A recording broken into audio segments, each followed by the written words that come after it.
مصطفیٰ جان عالم پہ لاکھوں کروڑوں اربوں درود السلام۔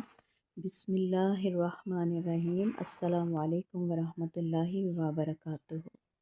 الحمدللہ، ہم اللہ کے کلام کو سمجھنے اور اس پر عمل کی نیت سے سورہ بقرہ کی آیت نمبر 150 پڑھ رہے ہیں۔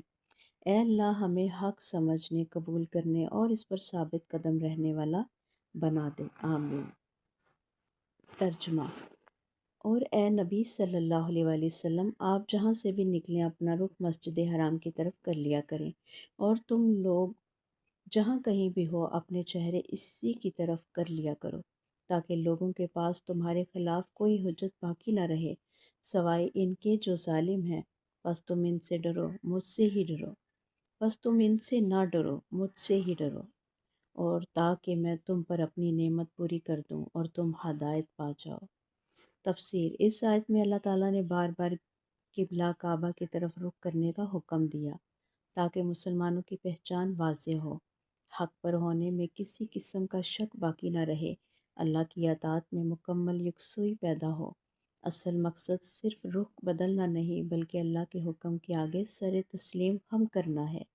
عمل کی بات یہ ہے کہ عبادت ہو یا زندگی کا کوئی فیصلہ، اللہ کے حکم کو ترجیح دیں، لوگوں کی باتوں سے نہیں، اللہ سے ڈر سے جینا سیکھیں۔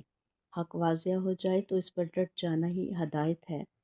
حدیث مبارکہ۔ رسول کریم صلی اللہ علیہ وآلہ وسلم نے فرمایا، بندہ اس وقت تک کامل مومن نہیں ہو سکتا جب تک اس کی خواہش میرے لائے ہوئے دین کے تابع نہ ہو جائے۔ یعنی سچا ایمان وہ ہے جو اپنی مرضی کو اللہ اور رسول کی مرضی کے تابع کر دے، آمین۔ دعا ہے رب ذوالجلال سے، اللہ ہمارے دلوں کا رخ بھی کعبہ کی طرح صرف تیری طرف کر دے، ہمیں لوگوں کے خوف سے آزاد، اپنے خوف سے آباد کر دے، ہمیں ہدایت پر ثابت قدم رکھ اور اپنی نعمت ہم پر مکمل فرما دے، آمین یا رب العالمین۔